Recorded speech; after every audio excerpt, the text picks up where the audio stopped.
भूलवश भी अगर हम भगवान शंकर के शिवालय के सामने से, शंकर के शिव मंदिर के सामने से, भगवान शंकर के शिवालय के सामने से भी निकल कर चले जाते हैं, तो हमारा भोले बाबा, हमारा शिव, हमारा करुणा सागर शंकर, दया करने वाला शिव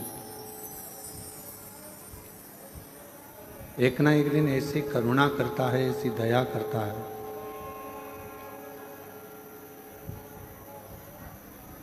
ऐसी कृपा करता है कि संसार का कोई भी व्यक्ति हो और यदि वो शिवालय के सामने से निकल कर भी चला जाता है तो शिव उसका हाथ पकड़कर उसको मंजिल तक पहुंचा देते हैं। ऐसे भगवान देवाधिदेव महादेव, भगवान शिव, भगवान शंकर है।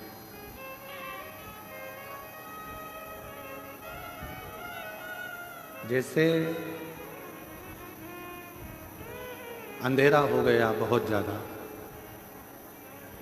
और एकदम अंधेरा होने पर आप टॉर्च को ढूंढते हो, बहुत अंधेरा होने पर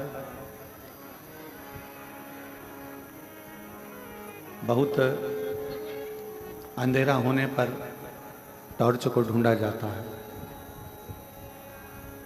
मोमबत्ती को ढूंढा जाता है। आवाज खोलो बाहर की। टॉर्च को ढूंढा जाता है, मोमबत्ती को ढूंढा जाता है। उसी तरह जब कोई दुख की घड़ी होती है, कोई तकलीफ की घड़ी होती है, कोई कष्ट की घड़ी होती है और आपने जिंदगी में अगर एक लोटा जल देवाधिदेव महादेव को चढ़ाया होता है तो फिर आपको किसी के दरवाजे पर जाकर दुखड़ा नहीं रोना पड़ता। शंकर जैसे आप टार्च ढूंढते हो वैसे शिव आपको कृपा करने के लिए आपको ढूंढ लेता।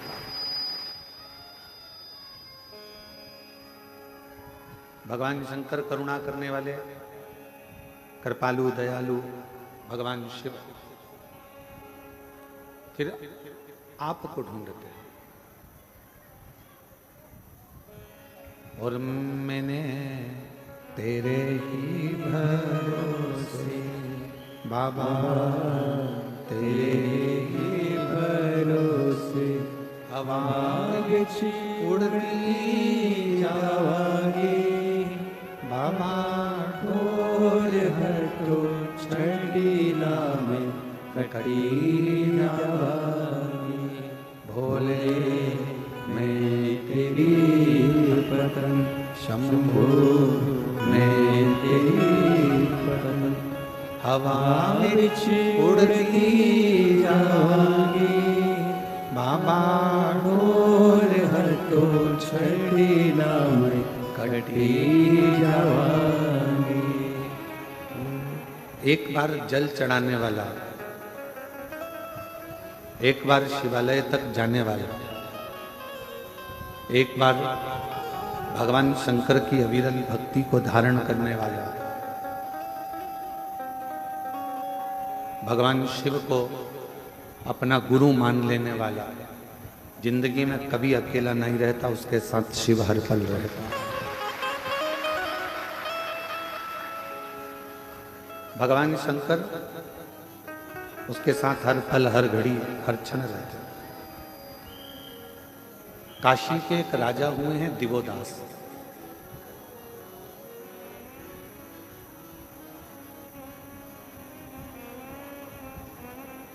और वो दिवोदास काशी के एक ऐसे राजा हुए जिन्होंने अपनी अविरल भक्ति से देवताओं से वर प्राप्त कर लिया।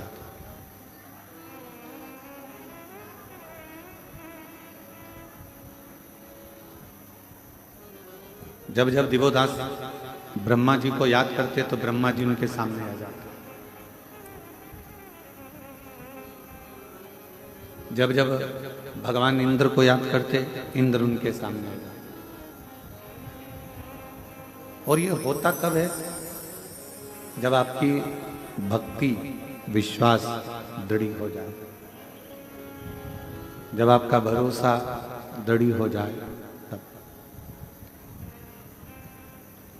अगर भरोसा दृढ़ नहीं हो पाता है तो फिर भगवान का दर्शन या हमारे जो कार्य होने वाले होते हैं उसमें कहीं ना कहीं त्रुटि, कहीं ना कहीं उलझने आती, कहीं ना कहीं तकलीफें आती रहती है, उलझने आती रहती है। दिवोदास एक ऐसे राजा हुए काशी में जिन्होंने ब्रह्मा जी को बड़ी प्रसन्नता के साथ में, बड़ी आनंदता के साथ प्रकट कर दिया। दिवोदास एक ऐसे राजा हुए जिन्होंने इंद्र को, गरुण को, वरुण को, सभी देवताओं को जब चाहे वो बस आमंत्रण देता और देवता उसके सामने आ जाते। अब दिवोदास को एक बार अहंकार आ गया। दिवोदास को यह अहंकार आया कि मैं ब्रह्मा जी को बुलाता हूं तो ब्रह्मा जी आ जाते हैं, मैं भगवान विष्णु को बुलाता हूं तो भगवान विष्णु आ जाते हैं, मैं इंद्र को बुलाता हूं तो इंद्र आ जाते हैं, मैं वरुण को बुलाता हूं तो वरुण आ जाते हैं। मेरे बुलाने पर ये सब देवता मेरे सामने होते।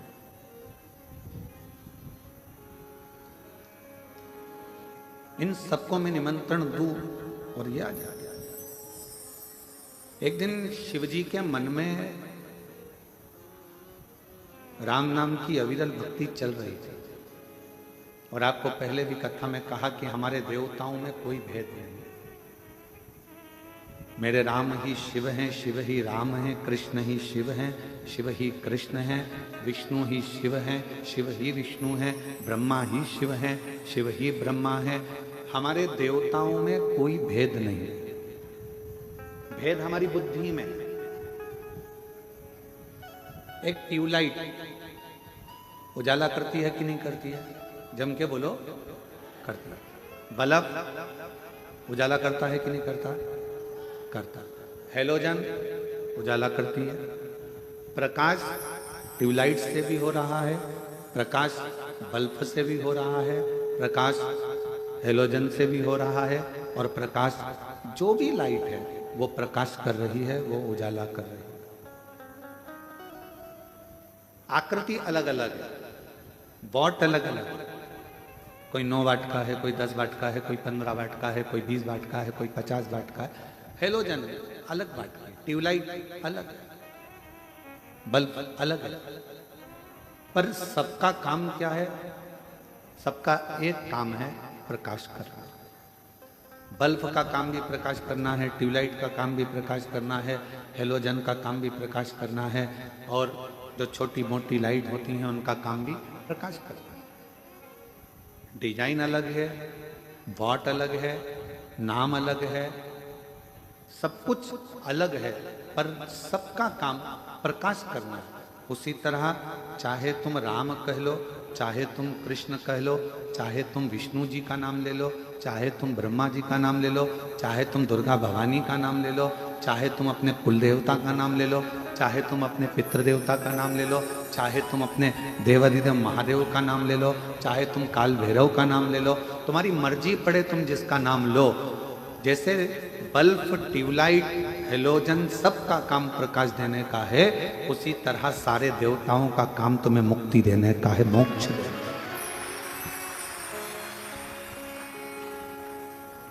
वो तुम्हें फल प्रदान करने का कार्य करते हैं। अब तुम, ये हमारी सोच है कि हम भेद उत्पन्न करना। हमने कह दिया कि राम बड़े, हमने कहा कृष्ण बड़े, हमने कहा शिव बड़े, हमने कहा विष्णु बड़े, हमने कहा दत्त बड़े, हमने कहा ये बड़े। ना ना, सब सामर्थ्यवान, सब सामर्थ्य। भारत की भूमि के जितने भी गुरुजन हैं, भारत की भूमि के जितने भी संत जन हैं, साधु हैं, सन्यासी हैं, तपस्वी हैं, साधक हैं, उपासक हैं, ब्राह्मण हैं, छोटा हो चाहे बड़ा हो, वो सब एक गुरु के पद पर है। इसलिए गुरु पूर्णिमा की यह कथा उन सब के चरणों को नमन करती है, प्रणाम करती है। वो सब गुरु के पद पर। सारे मठाधीश, पीठाधीश, महामंडलेश्वर, जगत गुरु, शंकराचार्य आदि जितने भी हैं, सबको ये व्यासपीठ नमन करती है। ये सब गुरु के पद पर, सबका अपना अपना एक प्रकाश है। बल्ब का अपना प्रकाश है तो ट्यूबलाइट का अपना प्रकाश है, तो हेलोजन का अपना प्रकाश है। उसी तरह भारत की भूमि पर जितने संत, महात्मा, पीठाधीश, मठाधीश जितने भी हैं, जगत गुरु आदि कादिक जितने भी विराजमान हैं, ये सब प्रकाश का काम करते हैं, सनातन को मजबूत करने का कार्य। अब कोई इनमें भेद करे कि ये श्रेष्ठ है, वो श्रेष्ठ नहीं है, ये अच्छा नहीं है, वो अच्छा नहीं है। हमने कई बार देखा है कि दुनिया के कई लोग उसमें भी भेद करते रहते हैं कि हमारा गुरु बड़ा तो उनका गुरु छोटा, उनका गुरु बड़ा तो उनका गुरु छोटा। ना, कभी भेद नहीं करते। तुझ में राम, मुझ में राम, सब में राम समाया है। जित देखो उत राम की ही माया है। जहां देखो वही राम। इसमें क्या भेद देखना? इसमें क्यों भेद देखना कि भाई ये बड़ा कि वो छोटा? नहीं।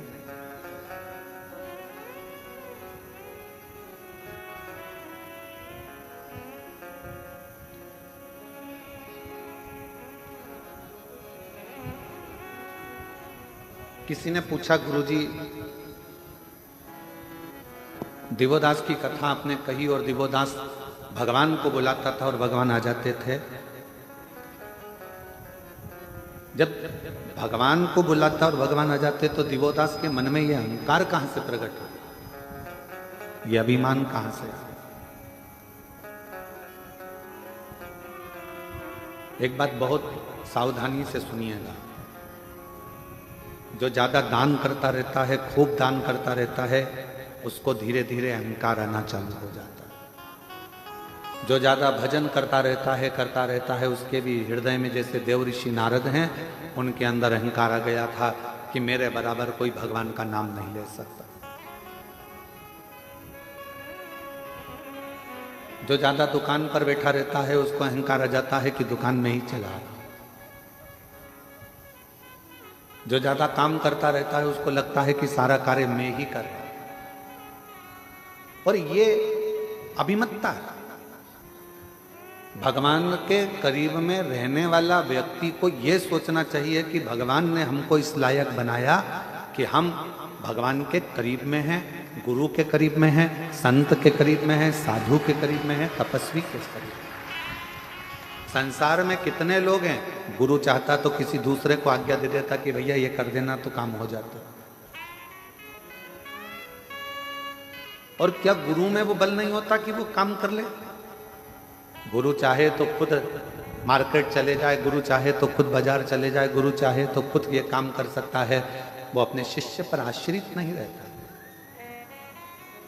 पर गुरु मध्य मध्य शिष्य की परीक्षा लेता रहता है। कितना चावल पका है? सब्जी बनाने वाला बार बार आलू को थोड़ी थोड़ी देर में निकाल कर चेक करता रहता है। हमारे भीतरिया भंडारी जो भोजन बनाते हैं, वो भीतरिया भंडारी चावल भी अगर पकाते हैं, खिचड़ी पकाते हैं, तो बार बार चेक करते रहते हैं कि पका ना। एक गुरु भी ऐसा है और परमात्मा भी ऐसा है।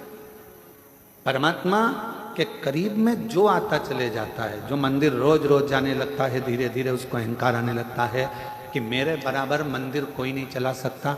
मैं हूं तो मंदिर चलेगा, वरना ये मंदिर नहीं चलेगा। ये अभिमतता कोई दूसरा नहीं देता, अहंकार कोई दूसरा नहीं देता, भगवान खुद देता, ईश्वर खुद देता। यही कारण है हम जो आप लोगों के बीच में कम आते हैं। कई लोग कहते हैं गुरुजी आया करो, सब भक्तों से मिला करो। उसका ये कारण है, आपके पास में रहते रहते आप लोग आवाज़ लगा कर कहते हो, बाबा हमारा ये काम हो गया, बाबा हमारा ये काम हो गया, बाबा मेरे बेटे की नौकरी लग गई, बाबा मेरा रोग था समाप्त हो गया। तुम हमको कहो और कल से भीतर अभिमतता आ जाए तो हमारा करा धरा सारा भजन बेकार हो। इसलिए हम तुम्हारे बीच में नहीं आते। तुम अपना कर्म करो, एक लोटा जल चढ़ाओ, भजन करो, कुबेरेश्वर धाम तुम्हारे पिता का घर है, अपने बाप के घर आए हो तो बाप से बात करो। भाई से तो कभी भी बात होती रहेगी, बाप से करना जरूरी, पिता से करना जरूरी, उसके आश्रित। कई लोग कहते हैं सारे महाराज मिलते हैं, आप नहीं मिलते हो। नहीं,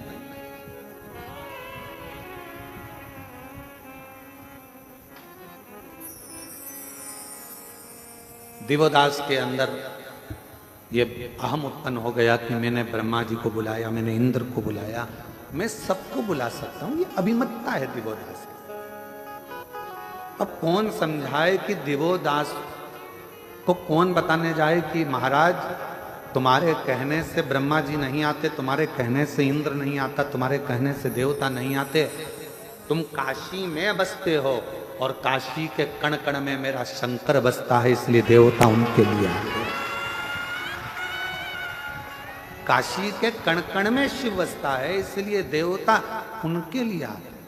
देवता तुम्हारे लिए नहीं आते, उनका तो मन होता है हम आए हैं तो काशी में बाबा का टंकर शंकर का दर्शन हो जाएगा।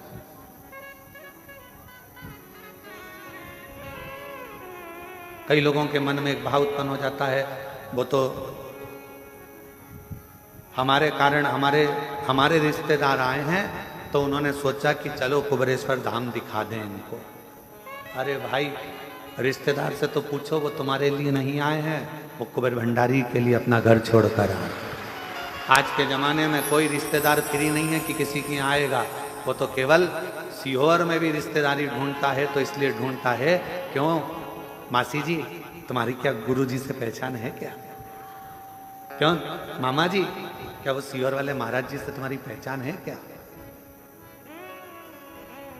आज रिश्तेदार भी किसी के आना पसंद नहीं करता, क्योंकि किसी के पास समय नहीं। और अगर आपके रिश्तेदार आ रहे हैं तो ये सोचकर आते हैं कि सीहोर जाएंगे तो अच्छा है, हमारे कुबेर भंडारी की पूजन हो जाएगी, जल चढ़ जाएगा, बाबा का दर्शन हो। उस संबंध को निभाने के लिए,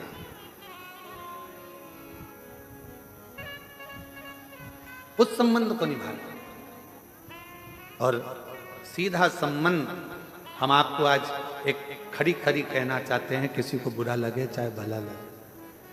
कई लोग कहते हैं गुरुजी कथा करने का इतना लाख लगेगा, उतना लाख लगेगा। हमारा निवेदन है, तुम्हारे कॉलोनी के लोग, तुम्हारे गांव के लोग कुछ भी बोले, एक बार सीहोर तो आओ। अगर कथा लेना है तो पहले सीहोर आओ, बाबा के भक्तों से बात करो, आश्रम में बात करो, तब कथा लीजिए। किसी के कहने से कथा लेना उत्तमता नहीं। यहाँ रहते हैं, समीर जी रहते हैं, आशीष जी रहते हैं, आकाश जी रहते हैं, आपको बिठाएंगे, समझाएंगे कथा का क्या नियम है, क्या क्रम है। और पहला शब्द कथा लेने से पहले पहला शब्द निकलता है कि इतने भक्त आएंगे, उनके रहने की व्यवस्था, उनके भोजन की व्यवस्था, उनके शौचालय की व्यवस्था, उनके चिकित्सा की व्यवस्था, ये मूल रहते। और कोई कहे हम छत्तीसगढ़ रहते हैं, हमने उनसे पूछा था, वो बता रहे थे इतना लगेगा। हम महाराष्ट्र रहते हैं, उनने बताया इतना लगेगा। हम राजस्थान रहते हैं, इतना लगेगा। ना ना, यहाँ तो दिल लगेगा, और वो लगाना हो तो बाबा के दिल, शिव को अपना समर्पण करो।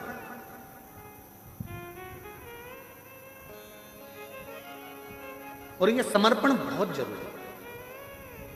दिवोदास को ये लगने लगा, काशी में रहने वाले दिवोदास महाराज को, राजा दिवोदास को ये लगने लगा कि मेरे लिए ब्रह्मा जी आते हैं, ये उसका भ्रम था।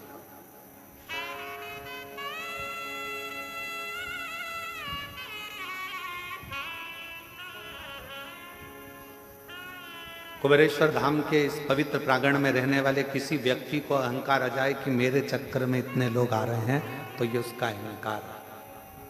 और सुनो सीहोर वाले महाराज, तुम भी मत सोचना कि तुम्हारे लिए ये लोग आ रहे हैं, नहीं, ये तो बाबा कंकर शंकर के लिए आ रहे हैं, ये उसके हैं।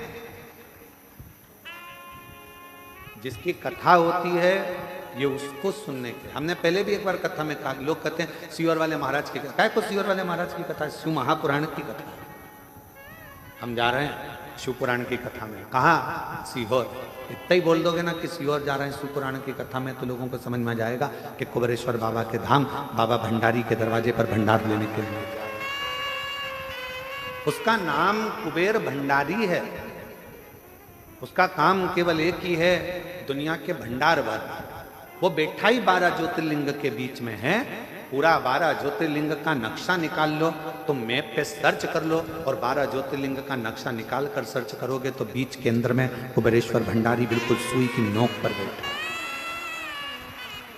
बीच के बिल्कुल 12 ज्योतिर्लिंग का पूरा नक्शा बना, उसके 20 सेंटर में कुबेरेश्वर बाबा।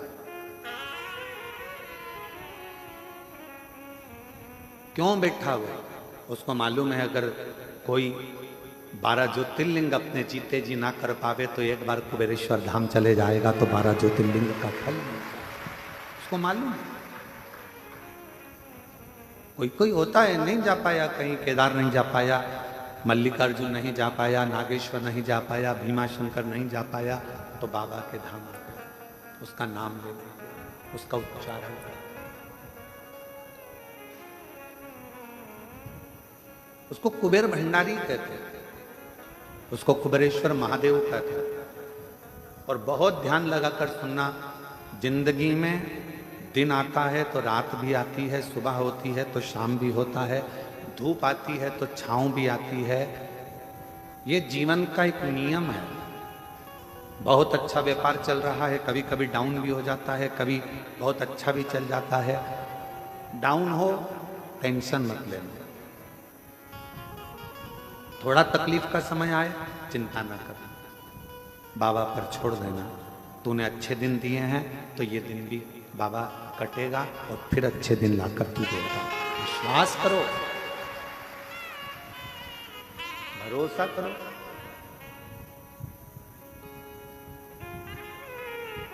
महाराज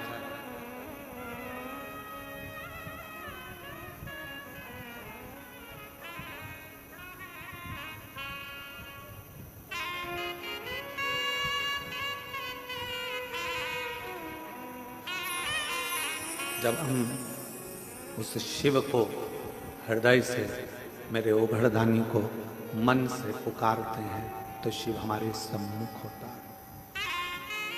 भीतर के अहंकार का त्याग कर। दिवोदास को कई लोग कहते हैं कि मेरा घर ये चला रहे हैं या वो चला रहे हैं, ये व्यर्थ की बात। मेरा आपकी कृपा से सब काम हो रहा है, मेरा आपकी कृपा से सब काम हो रहा है। करते हो भोले बाबा, मेरा नाम हो रहा है। करते हो भोले बाबा, मेरा नाम हो रहा है। भोले आपकी कृपा से सब काम हो रहा है। भोले आपकी कृपा से सब काम हो रहा है। मैं तो नहीं हूँ काबिल, तेरा पार कैसे पाऊं।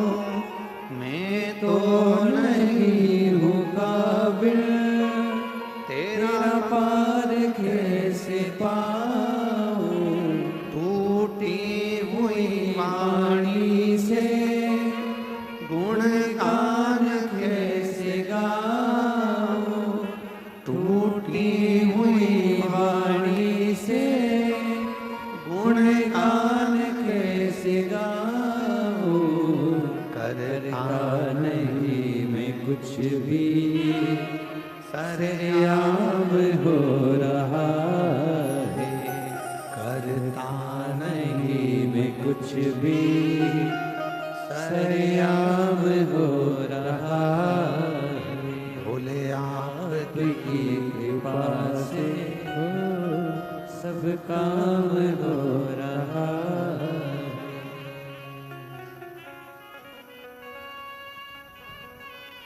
ये उसकी उदारता, आपका और हमारा नहीं।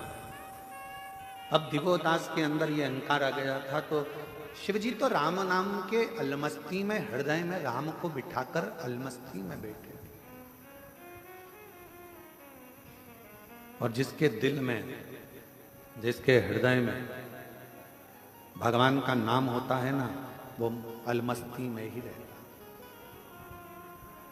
एक बार हृदय में शिव आ गया, भगवान का नाम आ गया, चाहे राम नाम आया हो, चाहे कृष्ण नाम आया हो, चाहे शिव नाम आया हो, वो मस्ती में ही रहता। आग लगे बस्ती में, अपन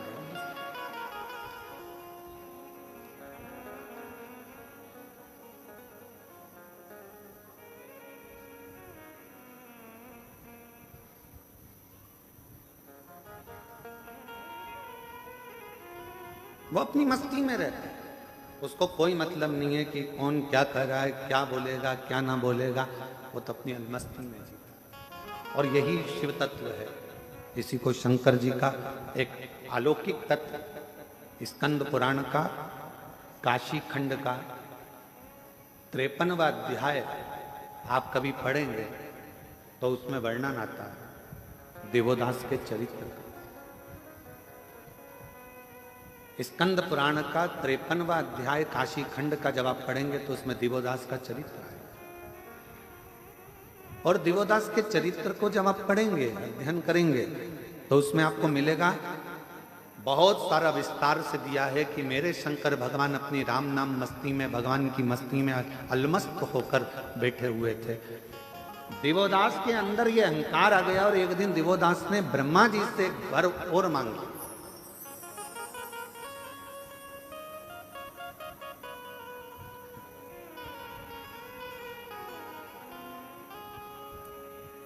कि मेरे पूछे बिना इस काशी के अंदर कोई भी देवता प्रवेश ना करे। अब इसमें ब्रह्मा जी को थोड़ा सोचना था कि काशी के देवता तो देवाधिदेव महादेव, और अगर ये वर दे देंगे तो दिवोदास को वर तो मिल जाएगा, फिर शंकर भगवान कहां जाकर है? काशी में कोई देवता प्रवेश ना करे। अब बड़ा भारी प्रसंग, तो कहा ठीक है। ब्रह्मा जी ने कहा हम वर तो दे देंगे, पर एक और बात है, मान लो काशी में अगर जरा सा भी उपद्रव हुआ और काशी में अगर कोई भक्तों को तकलीफ हुई तो फिर उसी समय पर तुम भी नष्ट हो जाओगे और तुम भी बर्बाद हो जाओगे और तुम्हें काशी छोड़ना पड़ सकता। अगर काशी में उपद्रव हुआ, काशी में अगर कोई तकलीफ आई तो जरा विचार करिएगा, काशी की रक्षा संसार का कोई मनुष्य नहीं कर सकता, काशी की रक्षा तो स्वयं देवाधिदेव महादेव करते हैं। काशी की रक्षा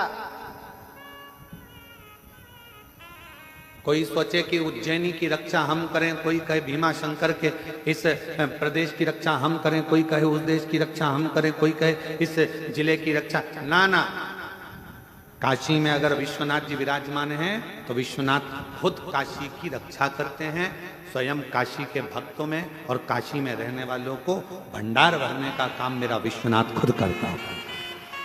उज्जैनी में उज्जैनी की रक्षा स्वयं मेरे काल अधिपति महाकाल राजा करते हैं, उज्जैनी का भंडार महाकाल भरते हैं। सोमनाथ में सोमेश्वर भंडार भरते हैं, केदारनाथ में केदारेश्वर भंडार भरते हैं। कोई दूसरा नहीं करता। किसकी सामर्थ्यता होगी करेगा?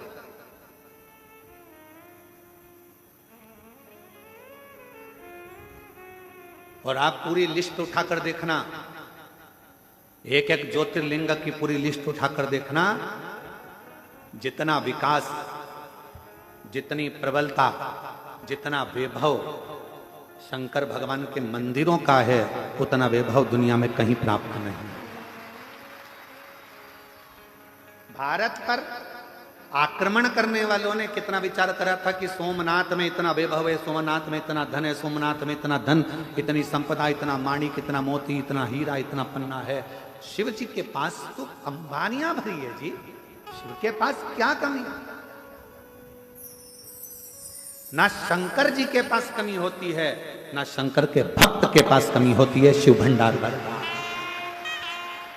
हाँ, थोड़ी परीक्षा ले सकता है, कभी कभी थोड़ी परीक्षा ले सकता है, पर अगर शिव के पास में उसका नाम कुबेरेश्वर महादेव है, कुबेर भंडारी, कुबेर का खजाना दुनिया को लुटाने वाला है, तो उसके पास कोई कमी नहीं हो सकती, कोई कमी नहीं। ना उसके पास कमी होगी, ना उसके भक्त के पास कमी होगी। जो आया एक लोटा जल चढ़ाया, उसको वो अपना समझकर दे देगा। उसी तरह उज्जैन के राजा महाकाल राजा, काशी के विश्वनाथ बाबा, ओमकारेश्वर बाबा, भीमाशंकर बाबा, त्र्यंबकेश्वर बाबा, कृष्णेश्वर बाबा, इन सब बाबाओं के आप दर्शन करिए, मेरे 12 ज्योतिर्लिंग का स्मरण करिएगा कि उसकी रक्षा कोई मनुष्य नहीं कर सकता। मानव के बस की बात ही नहीं है शिवालय को संभालना। मानव से अपना घर नहीं संभलता तो वह शिवालय क्या खाक संभालेगा? संभालता तो वह देवाधिदेव महादेव है जो संभाल रहा है, संभाल रहा। आए गए,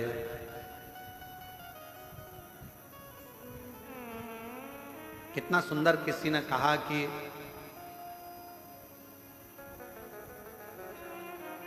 एक चेला आया एक गुरुजी के पास, तो गुरुजी से कहा मैं गुरु मंत्र लेना है। तो गुरुजी ने कहा मेरे को गुरु बनाओगे? हाँ। तो कहा मुझे गुरु बनाने से अच्छा है पहले तुम 3 लोगों को गुरु बनाओ, 3 को गुरु बनाओ। पहले नंबर पर उसने कहा किसको बनाऊं? तो कहा चोर को। दूसरे नंबर पर कहा किसको बनाऊं? तो क्या कुत्ता को। और तीसरे नंबर पर कहा कि किसको गुरु बनाऊं? तो क्या एक छोटे से बच्चे को। गुरु ने अपने चेले से कहा कि मुझे गुरु बनाने से पहले तू इन 3 को गुरु बना। तो उसने कहा गुरुजी पागल मागल हो गए हो क्या? छोटे को गुरु बनाऊंगा, चोर को, कुत्ता को गुरु बनाऊंगा? और बच्चा पूछा था तो छोटा सा बच्चा जो पैदा हुआ है उसको गुरु बनाऊंगा? हाँ, तो इनको गुरु बना, फिर मेरे पास है। गुरु पूर्णिमा का दिन निकल गया, चेला चले गया। अब 3 गुरु को उसने ढूंढा, चोर को ढूंढा और चोर को गुरु बनाना प्रारंभ किया। चोर को गुरु बनाया, फिर गया तो कुत्ते को गुरु बनाया, फिर छोटे से बच्चे को गुरु बनाया। फिर गुरु पूर्णिमा आ गई, गुरुजी के पास जाकर कहा मैंने 3 को गुरु बना लिया। गुरुजी ने पूछा तूने कुछ गुरु से सीखा? हाँ गुरुजी सीखा। चोर से सीखा।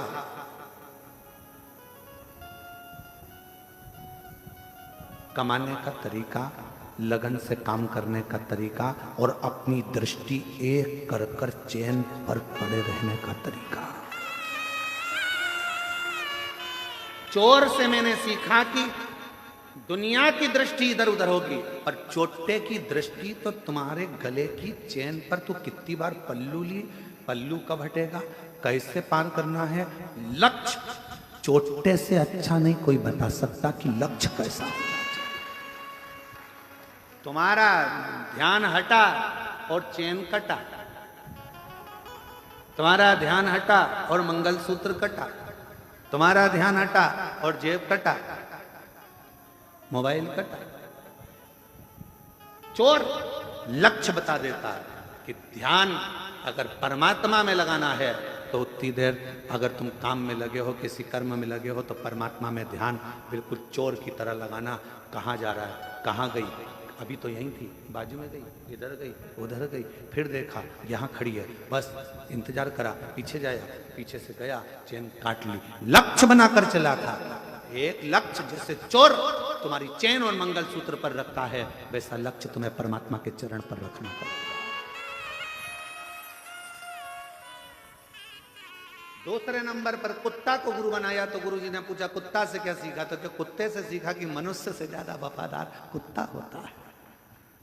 कुत्ते की वफादारी है, जो खिलाता है उस पर कभी नहीं भोगता है,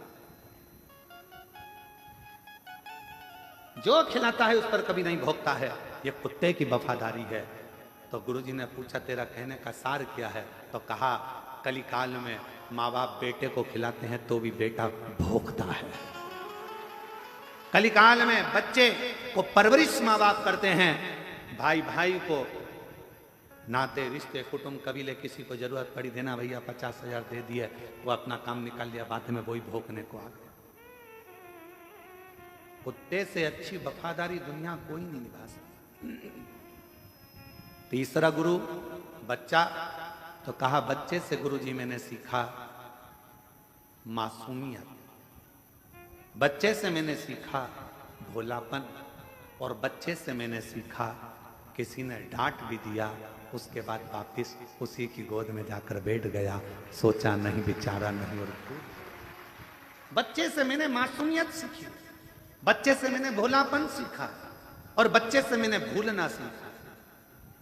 गुरुजी ने कहा अब इस गुरु पूर्णिमा पे मैं तुझे गुरु मंत्र दे दूंगा, अब इस गुरु पूर्णिमा पे मैं तुझे गुरु मंत्र दे दूंगा, क्योंकि तूने गुरुओं से सीख लिया, अब तुझे ज्यादा सिखाने की जरूरत नहीं पड़ेगी। संसार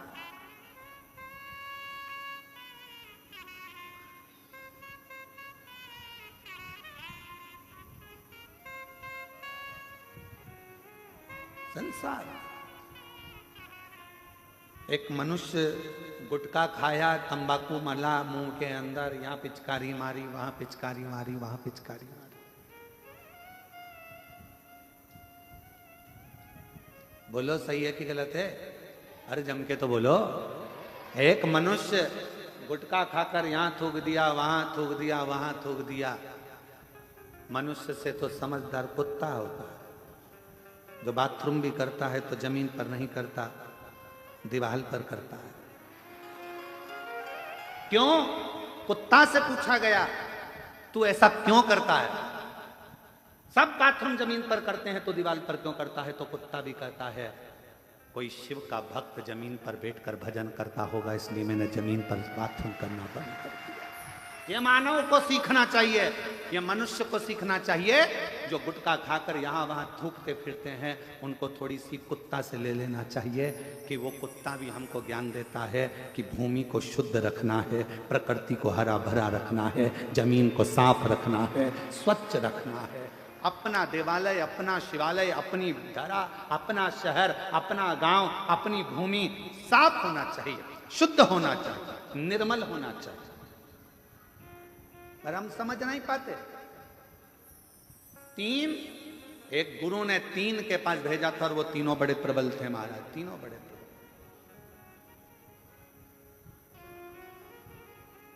एक कुत्ते ने सीख दी। कुत्ता जब भी कोई संत साधु सन्यासी गांव में आता है तो कुत्ता उस पर भौंकता है। बोलो सही है कि गलत? कोई साधु सन्यासी आया और कुत्ता ने उस पर भौंका, कोई बाबा जोगी आया, कुत्ता ने उसे भौंका।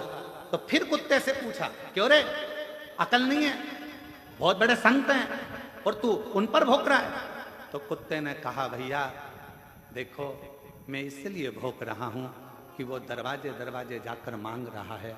तूने अगर घर छोड़ा, परिवार छोड़ा, तो उस परमात्मा से क्यों नहीं मांगता?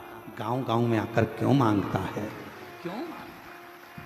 कुत्ता सीख दे रहा है, परमात्मा से मांगो, जिसके लिए तुमने घर छोड़ा, परिवार छोड़ा, कुटुंब छोड़ा, नाते छोड़े, रिश्ते छोड़े, सब कुछ छोड़कर बैरागी त्यागी बनकर वन में निवास करना था। और हम गांव गांव जाकर अगर कुछ मांगे तो उसमें श्रेष्ठता नहीं, मांगना तो उस दातार से मांगना, वो सब कुछ देता, सब कुछ,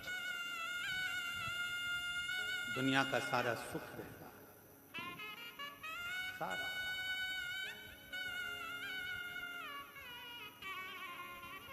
हमारे चंदन सोनी जी बैठे हैं, हाँ, उन्होंने समीर भाई को एक मैसेज किया कि वो लखनऊ वाले, इत्र वाले है ना, इत्र वाले, लखनऊ वाले इत्र भेजना चाहते हैं। तो पूछा जाए कि इत्र कौन सा भेजा है? समीर ने कोई पलट का जवाब नहीं दिया, क्योंकि उनको मालूम है कि कुबेरेश्वर धाम पर केवल बाबा की चलती है, उसको जो लगवाना होगा वो इत्र आ जाता है, जो लेना होता है वो आ जाता है। यहाँ मनुष्य की चलती ही क्या चीज, कौन इत्र लाया जाए, कौन मंगाया, क्या लाया जाए, क्या मंगाया। कुबेरेश्वर धाम का एक नियम है। एक बार बहुत पहले की बात है, बहुत पहले का समय था, जो धाम पर भीड़ की मात्रा ज्यादा थी। आज बात याद आई है तो मैं चंदन भैया बता रहा हूं। तो कहा एक जगह से छाछ मंगवा लिया मई, तो कहा छाछ, हाँ तो छाछ के लिए जाएगा कौन, तो कहा गुरु जी को जाना पड़ेगा, तो वो छाछ दे दिया। हमने कहा चलो छाछ लाए, छाछ लाए। रात्रि विश्राम कर रहे थे और ऐसा लगा, महसूस हुआ कि शिव जी खुद कह रहे हो कि मुझसे बड़ा कोई दुनिया का और कोई हो गया जो देना चालू कर दिया। उस दिन का दिन है, कुबेरेश्वर बाबा की धरा पर बैठकर कथा वाच रहे हैं। उसके बाद आज तक लगभग 11 साल के अंदर किसी के पास एक फोन नहीं गया होगा कि बाबा के धाम के लिए चावल भेजना, कि दाल भेजना, कि छाछ भेजना, कि घी भेजना। बाबा का धाम बाबा ही चलाता है। कोई वस्तु की चाह नहीं, कोई वस्तु की चाह।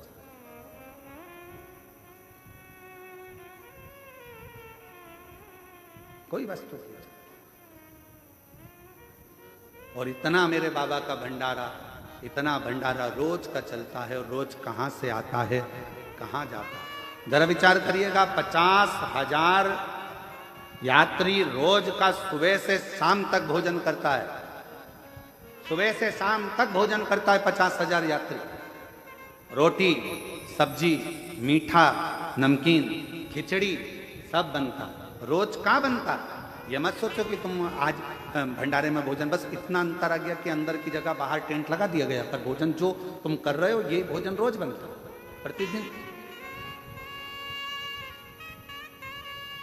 कहां से गाड़ियां आती हैं, कहां से ट्रक भरकर आता है, कौन खाली करता है, कौन उतारता है, और कहां ट्रक वापिस चले जाता है, हम कहां का बोलें। किसी ट्रक पर उत्तर प्रदेश लिखा होता है, किसी पर छत्तीसगढ़, किसी पर महाराष्ट्र, किसी पर राजस्थान, किसी पर हरियाणा, किसी पर दिल्ली लिखा होता है, किसी पर कोलकाता लिखा होता है। कहां कहां किसका है, किसकी सामर्थ्यता इतना करने। सब हम तो बाबा के भरोसे चलते हैं, हम तो बाबा के भरोसे चलते हैं। ये दुनिया वाले जलते हैं, ये दुनिया वाले जलते हैं, हम तो बाबा के भरोसे चलते हैं। और अभी भी इतना बड़ा हॉस्पिटल बना है, उस हॉस्पिटल में भी चिकित्सा जब चालू होगी तो उसके लिए भी कह रखा है, ना दवाई का पैसा लेना है, ना किसी चीज का पैसा लेना है। निःशुल्क जांचे, निःशुल्क शिविर और निःशुल्क ऑपरेशन सब करवा। बाबा का भंडार है, बाबा का। क्यों सोचो,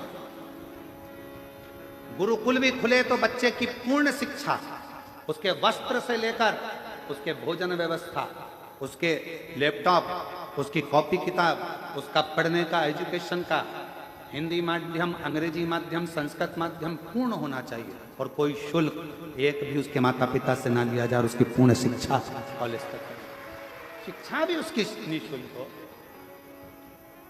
उसका जीवन का एक उत्थान ऊर्जा से, ऊर्जा से।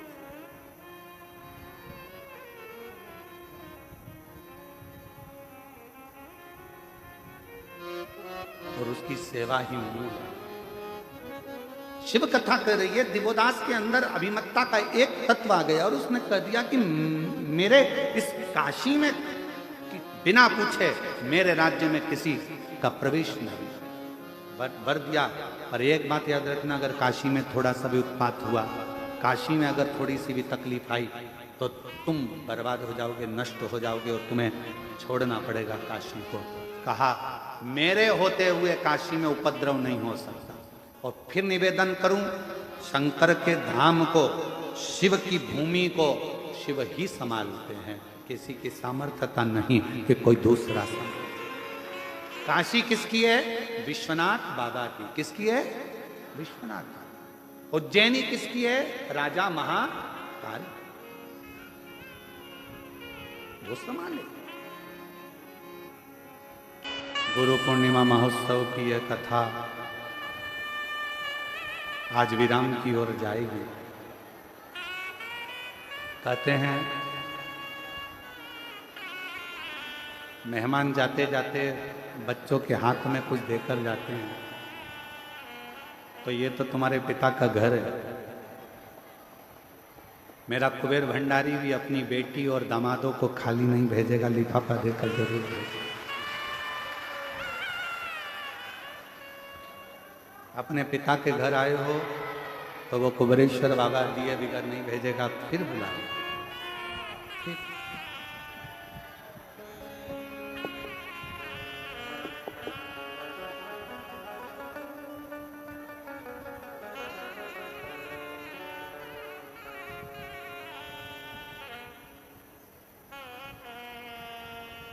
और कितना सुंदर भाव कहा कि कागज की नाव भी शिव के सहारे से पार उतर जाए। अगर सच्ची श्रद्धा, सच्चा विश्वास और भरोसा हो, हृदय से सभी लोग बाबा का नाम स्मरण, कंकर शंकर की भूमि है, विनय करेंगे, निवेदन करेंगे। बहुत दूर दूर से आप लोग आए हैं, लाखों की भीड़ है, बहुत ज़्यादा संख्या में आप लोग यहाँ पहुँचे हैं। हम तो सोचे थे कि गुरु पूर्णिमा है, रुद्राक्ष उत्सव की बात दूसरी होती है कि भीड़ ज़्यादा होती है, पर तुम इतनी संख्या में आ जाओगे ये सोचा नहीं था। पिछले वर्ष गुरु पूर्णिमा पर केवल ये जो डूम लगा है बीच वाला, एक ही डूम लगाया था। अब की बार तो 1 2 3 4 5 6 7 8 लगाए और गेंद बाउंड्री पार है। तो ये शिव की अविरल भक्ति है। विश्वास है आप लोगों का मेरे कुबेर भंडारी के चरणों में, और ऐसा विश्वास आपके अंदर भरा रहेगा तो मेरा बाबा भी आपको देने में कभी पीछे नहीं हटेगा। इसके प्रति बना सब साथ में बोलेंगे, हृदय से बाबा को अपने दिल की बात कहना, सब कुछ बोलना। श्री शिवाय नमस्तुभ्यम के बाद एक लाइन जरूर बोला करो कि भोला सब दुख काटो महाराज। एक दुख नहीं है जिंदगी में, ना जाने कब कौन सा दुख आए, वो सब आपको काटना। और जब मौन हो तो अपने अंदर जिस कामना से आए हो बाबा को वो कामना जरूर कहा करो। लंबा समय नहीं, बाबा को कहा करो 6 अगस्त को कावड़ भराएगी, जुलाई चल रहा है, 6 अगस्त के पहले ही मेरी मुराद पूरी कर देना, तो 6 अगस्त को कावड़ का डंडा लेकर 2 लोटा लेकर फिर पहुंच जाएंगे। बस इतनी हृदय से बाबा का निवेदन करेंगे।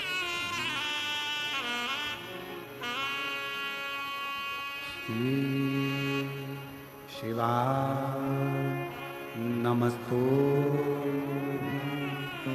श्री शिवाय नमस्तु, श्री शिवाय नमस्तु, श्री शिवाय नमस्तु, श्री शिवाय नमस्तुभ्यं। भोला सब दुख काटो हमारा, भोला सब दुख काटो हमारा। शिव शंकर जपूं तेरी माला, भोले बाबा जपूं तेरी माला, भोला सब दुख काटो हमारा।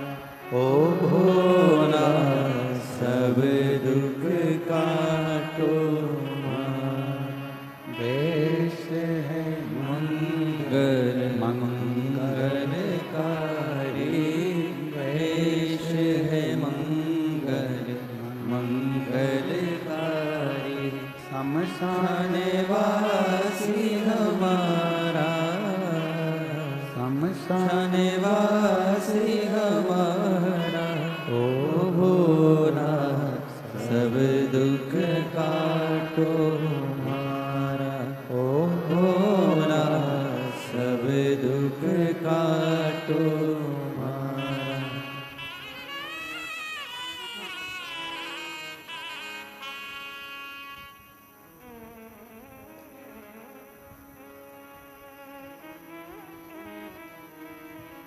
बाबा देवादिदेव महादेव भगवान शिव गर्दानी प्रकालदर्शी कैलाशी विनाशी शंकर भगवान की कथा कर दिवोदास के भीतर का अहंकार, ब्रह्मा जी ने कहा यदि काशी में कोई भी त्रुटि होती है तो उसका भोग तुमको करना होगा। अब उसको लगा कि काशी तो मैं चला रहा, पर काशी चलाने वाला तो मेरा स्वयं देवादिदेव महादेव विश्वनाथ स्वयं चला। फिर वही वाली लाइन आ गई, प्रभु आपकी कृपा से सब काम हो रहा है, करते हो भोले बाबा मेरा नाम हो रहा है, भोले आपकी कृपा से सब काम हो रहा है। एक धन, दूसरा धर्म।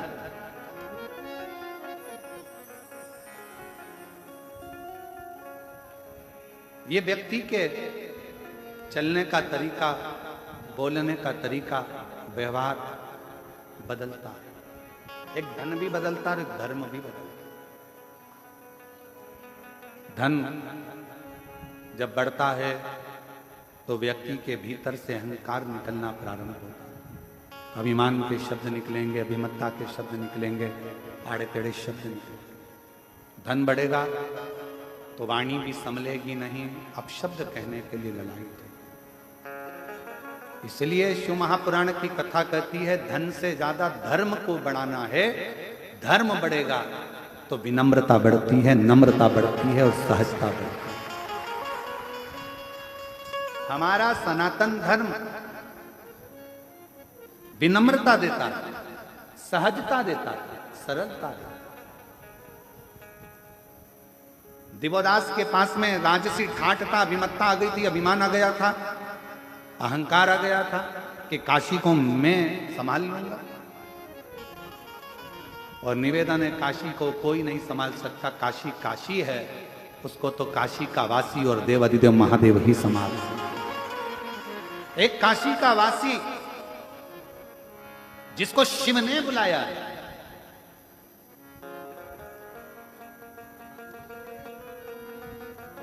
अगर बन सके तो गीता प्रेस गोरखपुर के शिव महापुराण का उमाखंड पढ़िएगा।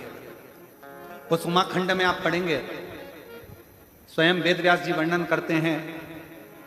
उमाखंड को अगर पढ़ेंगे तो उसमें लिखा मिलेगा आपको कि शंकर भगवान स्वयं अपनी वाणी से कहते हैं, शिवजी अपनी वाणी से नंदी को कहते हैं, नंदीश्वर पृथ्वी पर अगर मनुष्य का जन्म हो जाए और वो मनुष्य अगर मेरी आराधना में, शिव की आराधना में डूब जाए तो समझ लेना कि वो मनुष्य कोई साधारण नहीं है, उसका पुनरपि बार बार जन्म नहीं होगा, वो मेरे ही धाम में सदा विराजमान रहे, सदा विराजमान।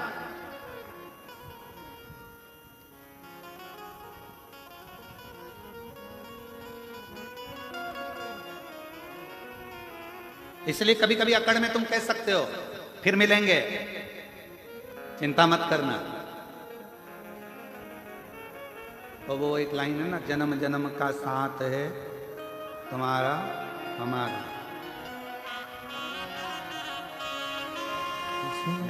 जन्म का साथ है तुम्हारा हमारा, हमारा। और सुन लो, अच्छे से सुनना, इस जन्म में कथा नहीं सुन पाए तो अगला जन्म फिर लेकर बाँचने आ जाऊंगा, पर सुना के जरूर जाऊंगा।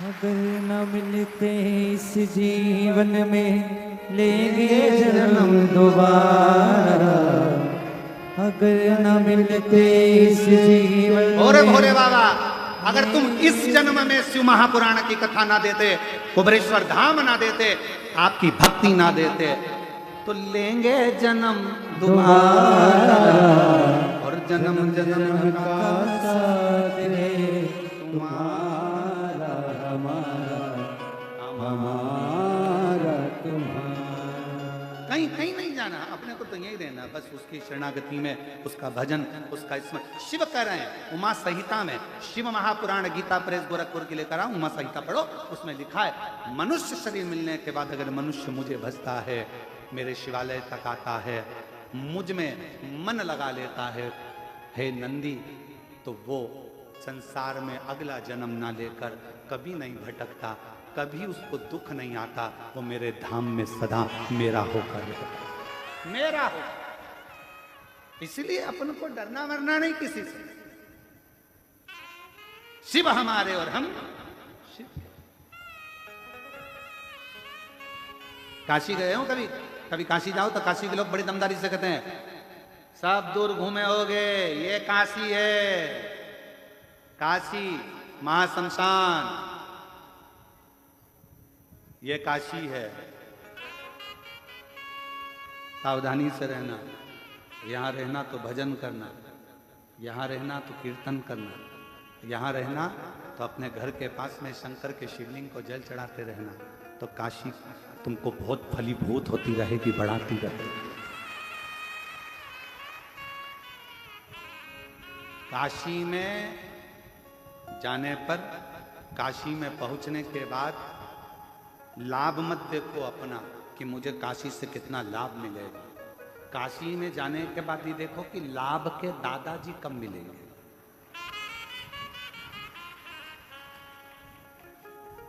शुभ लाभ के दादाजी कौन? अरे जम के तो बोलो, देवादिदेव महादेव, गणेश जी के बेटे हैं शुभ लाभ, तो उनके दादाजी कब मिलेंगे वो देखा जाए। काशी में पहुंचने के बाद हमें शिव कहाँ मिलेगा? लाभ नहीं, हमें लाभ नहीं चाहिए, क्या करें। काशी में तो वैसे ही लाभ हो गया, जन्म हो गया, आ गए, काशी में पहुंच गए, एक क्षण, दो क्षण, एक रात्रि, दो रात्रि के लिए काशी में पहुंच गए। कोई उज्जैनी जाए महाकाल की नगरी में तो विचार करना कि हमें क्या लाभ मिलेगा, उज्जैनी में क्या लाभ मिलेगा, क्या ना ना, उज्जैनी पहुंच गए, यही लाभ है। बाबा ने बुला लिया, दर्शन दे दिया, अपनी नगरी में तुमको बुलाया, एक रात्रि विश्राम कराया, इससे बढ़कर क्या लाभ चाहिए। कुबेरेश्वर धाम आओ तो ये मत देखना कि क्या लाभ होगा। कुबेर भंडारी ने तुमको बुला लिया, ठहरा दिया, खिला दिया और विदा कर दिया। बाप क्या देगा? बाप हमेशा बेटी का चेहरा देखता है और चेहरा देखकर समझ जाता है कि बेटी के जीवन में क्या चल रहा है, और बेटी के जीवन में क्या चल रहा है तो बेटी को तो वो विदा कर देता है। बेटी को विदा करा, एक साड़ी दी, लिफाफा दिया और बेटी चली गई। नाती पंती को थोड़ा थोड़ा सामान देकर, जमाई को 500 का लिफाफा देकर विदा कर देता है। पर बाप देख लेता है बेटी को तकलीफ है, बेटी को दुख है, तो बाप फिर बाद में चाल चलता है। फिर बेटी नहीं आती, फिर कौन आता है? जम के बोलो जरा, बाप आता। फिर वो बाप मोटरसाइकिल उठा के घूमता फिरता चले जाएगा और घूमता फिरता जाकर बैठ जाएगा बेटी के घर में। फिर देखेगा तकलीफ तो है, इसको कष्ट तो है। लोग कहते हैं कि बेटी आई है पिताजी के, पिताजी खुद आता है। बेटी का चेहरा देख लिया था, बहुत दुखी थी, आई थी, मुझसे कहना चाहती थी, भीड़ बहुत थी, पानी चढ़ाने के लिए आई थी, पर क्या करे, गले में मंगलसूत्र था, वो भी कोई चोट्टा ले लिया। अब करे तो करे क्या, बहुत दुखी थी, बहुत कष्ट में थी, फिर भी मेरी बेटी है, क्यों चिंता करती है? जा, अभी तू आई है, अब मैं आऊंगा, और मैं आया तो सब भर कर जाऊंगा, खाली नहीं छोड़ता। तेरा ही दिया मैंने खाया पिया है, तेरा शुक्रिया है, तेरा शुक्रिया है। मुझे भोले बाबा ने बहुत दे दिया है, तेरा शुक्रिया है, तेरा शुक्रिया है। थोड़ी देरी करेगा पर देगा, थोड़ा समय लगेगा पर देगा। विश्वास पक्का रखना, खाली नहीं छोड़ेगा, भंडार भर कर देगा। उसका नाम कुबेर भंडारी कुबेरेश्वर महादेव है। कपट करने वालों को सीख भी देता, अपशब्द कहने वालों को धीरे धीरे धीरे धीरे कर कर पटक भी देता, और उस पर भरोसा करने वालों को जैसे कंकर शंकर हो जाता है, उसी तरह तुमको भी उठाकर एक पुष्प की तरह सुगंधित बना देता। इसको कई लोग नहीं समझ पाएंगे। कुबेरेश्वर धाम को समझने के लिए किसी किसी को तो अगला जन्म लेना पड़ेगा तो भी ना समझ पाएंगे।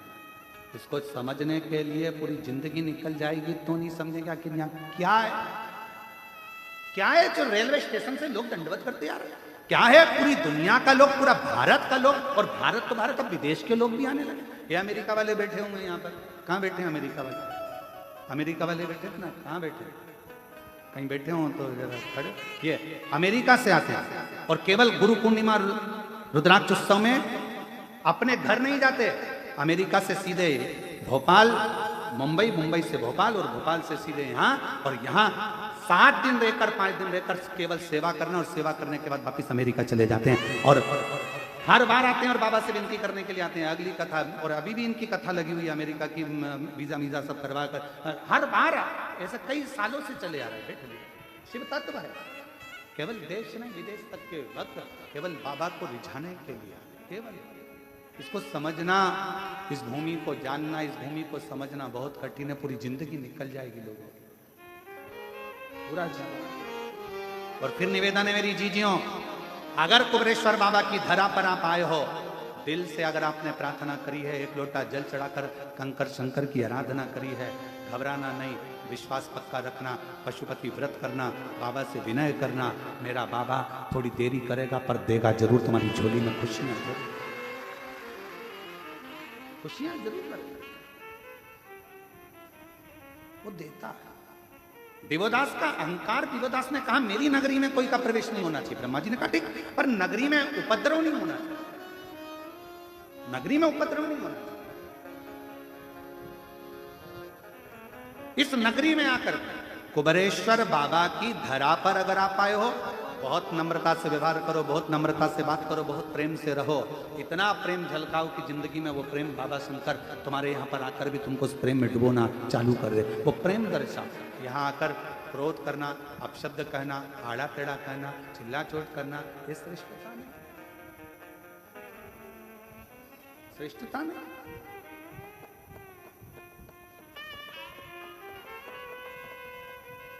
इसको समझो। देवोदास ने कहा मेरी नगरी में उपद्रव नहीं होगा। ठीक है, उपद्रव हुआ और तू गया, ठीक है, नहीं समय आया। अब तो दिवोदास को अहंकार आ गया कि मेरी नगरी है, यहां विश्वनाथ का भी कुछ भी नहीं।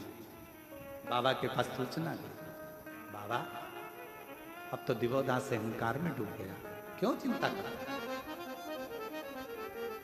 शिव जी ने कहा भेजो सूर्य नारायण भगवान को, वहां जाकर थोड़ा सा उपद्रव करे। सूर्य नारायण भगवान गए तो काशी की इतनी मधुरता थी कि काशी की गंगा का तट, काशी की रज बाबा सूर्य नारायण को भी शिव की भक्ति में डुबा दी। गणेश जी को भेजा तो वो भी शिव भक्ति में डूब गए। कोई उपद्रव करने वाला ही नहीं, कोई उपद्रव नहीं। अब उपद्रव करे तो करे तो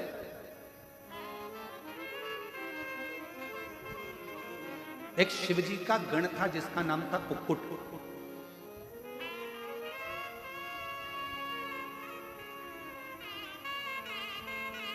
जैसे माता पार्वती जी की एक सहेली थी मालिनी, बहुत विद्वान थी, बहुत विद्वान। जो होने वाला रहता था वो मालिनी को पहले मालूम पड़ जाता। अब जरा विचार करिएगा, कितना सुंदर किसी ने कहा है कि अगर तुम्हें मंदिर जाने में शर्म आती है कोई बात नहीं, तुम्हें कथा सुनने में शर्म आती है कोई बात नहीं, तुम्हें तीर्थ जाने में शर्म आती है कोई बात नहीं, तुम्हें गुरु के चरणों में बैठने में शर्म आती है कोई बात नहीं, तो किसी ने कहा अगर कुछ नहीं कर सकते, ना मंदिर जा सकते हो, ना तीर्थ जा सकते हो, ना कथा में जा सकते हो, ना गुरु की शरण में जा सकते हो, तो अपने फ्रेंडों का सर्कल निकालो, दोस्तों को देखो, मित्रों को देखो, और उनमें से वो दोस्त, वो मित्र छांटो जो सत्संग में डूबे रहते हो, भजन में डूबे रहते हो। उनकी संगति करना प्रारंभ करो, उनकी संगति करना प्रारंभ करो। मालिनी माता पार्वती जी की ऐसी सहेली, पार्वती जी जितना तप करती थी, बेलपत्र मालिनी लाती थी, साज मालिनी सजाती थी, थाली मालिनी तैयार करती थी, वस्त्र आभूषण मालिनी लाती थी। जिस मिट्टी का शिवलिंग, पार्थिव लिंग का निर्माण करना, वो मालिनी लाती थी। कई लोगों को लगता है हमारी जेठानी ने हमको पूजन का सामान लाने का कह दिया, हमारी देवरानी ने हमको पूजन का सामान लाने को कह दिया। अरे किस्मत वाले हो, जो देवरानी 16 सोमवार का पूजन कर रही है, जेठानी संकट सोमवार कर रही है, और पूजन का सामान लाने का तुमको कह रही है। तुम किस्मत वाले हो, भाग्यशाली हो, भाग्यशाली हो। धन्यवाद देना भगवान को। क्यों? सोमवार, संकट सोमवार, 16 सोमवार, पशुपति व्रत, प्रदोष का व्रत, एकादशी, द्वादशी, तीज, चतुर्थी, अष्टमी, नवमी, नवरात्रे, जितने भी पवित्र त्योहार होते हैं, आपका व्रत होता है, और उसका पूजन की थाली अगर कोई दूसरा लगाता है, तो जिसका व्रत होता है उसके अंश का आधा भाग से ज्यादा भाग जिसने पूजन की थाली लगाई उसके खाते में चला जाता है। ये भविष्य पुराण कहती है। कभी गीता प्रेस गोरखपुर की भविष्य पुराण को लाकर पढ़िएगा, उसमें एक एक बात का वर्णन मिलेगा। कहां का पुण्य, कैसा साज। गुरुजी बैठे हैं, पाठ कर रहे हैं, पूजन कर रहे हैं, मंत्र जाप कर रहे हैं, आराधना कर रहे हैं। इतने में गुरुजी ने कह दिया, जाना जरा थोड़ा सा सामान ला के देना। तुमने तो सामान ला कर दिया, तुमने तो जल ला कर दिया, और गुरु ने पान कर लिया, जल पी लिया। और जो पान करा, जितना मंत्र जाप गुरु ने करा था, उसके अंश का 75% उस चेले को मिल गया जिसने जल भाग ला कर दिया, जिसने जल भाग ला कर दिया। आप आराधना का फल क्या है उसको समझो तो सही। जरा एक आध बार भविष्य पुराण पढ़ो, और अगर भविष्य पुराण नहीं पढ़ सकते तो कुर्म पुराण पढ़ो। कुर्म पुराण में भी इसका विस्तार, लगभग 126 अध्याय के बाद में कुर्म पुराण में आपको ये पूरा चीज मिल जाए। 126 अध्याय पूरे निकलने दो, उसके बाद कुर्म। और अगर वो भी नहीं पढ़ सकते तो लिंग पुराण का 139वें अध्याय के बाद आपको ये सब चीज मिल जाए। आप अध्ययन करो, उसको पढ़ो, और पढ़ो जरूर। किसी और वाला महाराज कहीं झूठ तो नहीं बोल रहा। जितनी कथा यहां से बांची जाती है, व्यासपीठ से जो जो शब्द बोला जाता है, दुनिया चाहे कितना भी विरोध करे, पर जो बात व्यासपीठ से कह दी गई है वो पत्थर की लकीर के बराबर सत्य की सत्य ही निकलेगी। आज नहीं तो कल निकलेगी। उसको प्रमाणित कर, उसको बस समझने वाला, उसका भले कितना भी विरोध हुआ उस बात का, पर वो सत्य है और वो सत्य रहेगा। उसका विरोध कितना भी। पढ़ो, अध्ययन करो, एक एक पुराण का अध्ययन करो, पढ़ो, धीरे धीरे उसको स्मरण। महाराज मालिनी शिव जी का आराधना करती, पार्वती मैया, और मालिनी पूजन का साज ला कर देती। मालिनी का नियम था, पूजन का सामान जब भी लाती थी ना, वो गुनगुनाती हुई आती थी, बड़ी प्रसन्न मुद्रा में आती थी। तुम्हारे जैसी नहीं थी कि तबेले जैसा मुंह बना के। जेठानी उपास करे, सास परेशान करे हमको, फलार बना दे, सामान ला दे, पूजन का सामान लगा दे, थाली लगा दे, और मुंह फूल रहा है, चेहरा बेकार कर रहे हो। मालिनी ऐसी नहीं थी। अगर कोई कह देता, पार्वती जी ने कहा कि मुझे शिवलिंग की निर्माण करना है, मालिनी गुनगुनाते प्रसन्न चित्त में पूजन का सामान लेकर। मेरा बच्चों से निवेदन है, मेरे बेटा बेटियों से भी निवेदन, मेरे बहुओं से भी निवेदन है। सास, अगर कोई 30 त्योहार का व्रत करे और तुमसे कहे कि बाजार जा रही हो तो ये फूल लेकर आना। सास ने भले तुमको 10 रुपए दिए हो फूल लाने के लिए, पर पति से कहना मम्मी ने फूल मंगवाए हैं, फूल लाऊंगी तो अच्छा लाऊंगी, 5 रुपए तुम भी दो, मैं 15 रुपए का लेकर आऊंगी, अच्छा ला। पर दुनिया की रीति उल्टी है। बच्चे का जन्मदिन है, गिफ्ट लाना है 500 रुपए का। पत्नी की शादी की सालगिरह है, गिफ्ट लाना है 1500 की साड़ी। घर के लोगों का उत्सव है, बच्चों का फंक्शन है, सामान लाना है महंगा से महंगा। और फिर आ गई जन्माष्टमी का त्यौहार, और जन्माष्टमी का त्यौहार आया, रामनवमी आई या कोई उत्सव आया, कोई सामान माँ ने कहा माला लियाना, कितने की है? 20 रुपए की। इससे छोटी 10 की, इससे छोटी 8 रुपए की, दे दे। हल्की से हल्की ला। भगवान भी समझ गया तेरी दृष्टि में मैं हल्का हूं, मेरी दृष्टि में तू हल्का, तूने हल्का बना।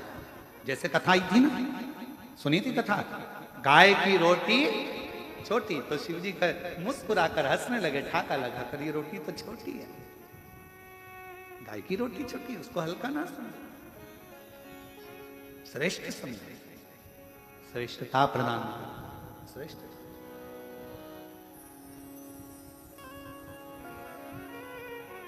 और मेरे भोले तेरा सहारा है, मेरे भोले तेरा सहारा है, मेरी नैया का तू किनारा है, मेरी नैया का तू किनारा है, मेरे बाबा तुझे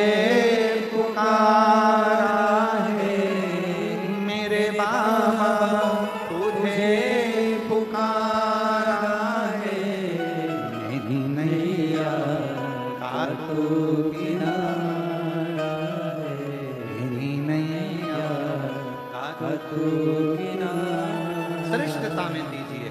मालिनी जब भी सामान लाती गुनगुनाती प्रसन्न चित्त में। तुम्हारे पूजन करते समय मंदिर में तुम पूजन कर रहे हो, पूजन करते समय मान लो तुम्हारी पड़ोसन तुम्हारी थाली में से कोई सामान चढ़ा दे, प्रसन्न होना, कोई बात नहीं, मैं चढ़ाती तूने चढ़ा दिया, कोई बात नहीं। हरतालिका तीज का पूजन कर रहे हो, बहुत सारी महिलाएं पूजन करती हैं, थालियां एक साथ आ जाती हैं, सबकी थाली रखी रहती है, ध्यान नहीं रहता कौन सी थाली कौन की है, तुमने किसी ने तुम्हारी थाली में से सामान लेकर चढ़ा दिया, कोई बात नहीं, मैं चढ़ाती तूने चढ़ा दिया, बाबा तो देख रहा है ना किसका है, कहाँ है, कहाँ से आया, ये उसको मालूम, मेरे बताने से, मेरे बताने से। कितना सुंदर कहा है महाराज। अग्नि पुराण में एक बात मिलती है,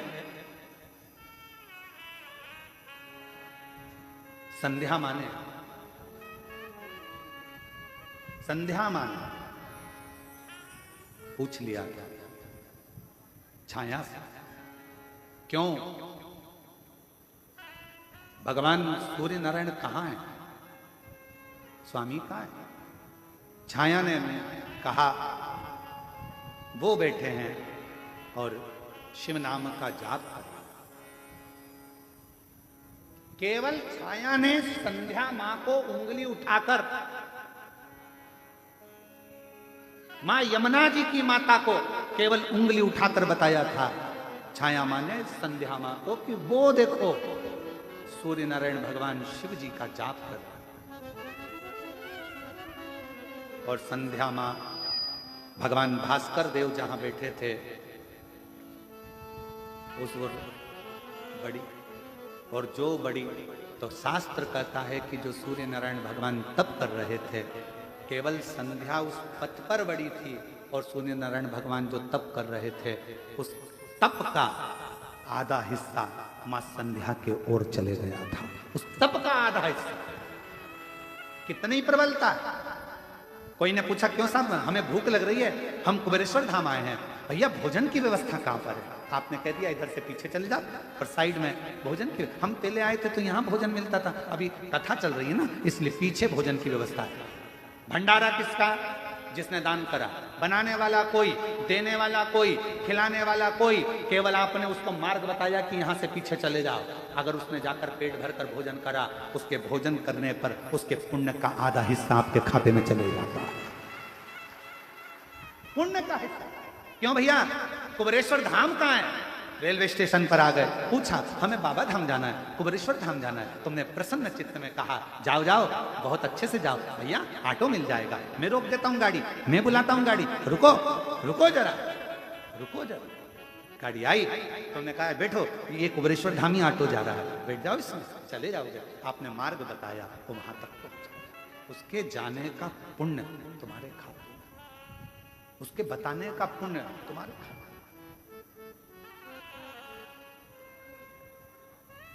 हमारी माता जी हमको कहती हैं कि वो ऑटो वाले बड़े बेकार हो गए। हमने पूछा काहे हो गए माँ? तो कहने लगे बताओ, ऑटो वालों को, यात्रियों को ले जाना चाहिए कुबरेश्वर धाम, वो आ जाते घर पे ले। हमने कहा माँ, ऑटो वाले भी भाग्यशाली हैं, उनको मालूम है कि वो बताते बताते जाते हैं कि ये गुरुजी का घर है और यहाँ गुरुजी रहते हैं और वहाँ कुबरेश्वर बाबा रहते हैं, कुबेर भंडारी। वो बताते बताते उनको उसका पुण्य मिल जाता होगा थोड़ा थोड़ा थोड़ा थोड़ा। क्यों चिंता करना, क्यों डिप्रेशन लेना, क्यों टेंशन?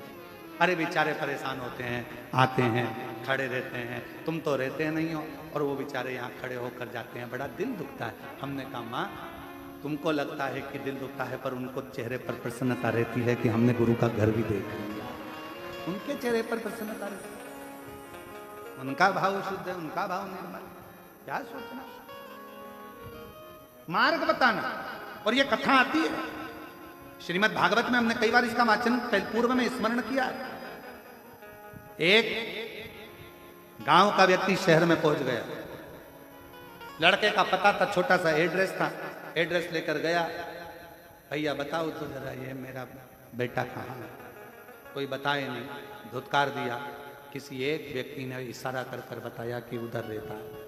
वो इशारा बताया, गांव का व्यक्ति उधर गया तो शिव पुराण की कथा चल रही थी, वहीं बैठ गया, कथा सुनी, जाने लगा। स्कूटर पे बेटा आ रहा था, बाप को देखकर बिठा कर ले गया। जिसने रास्ता दिखाया था वो इतना पाप कर चुका था कि उसको स्वर्ग मिलना मुश्किल था।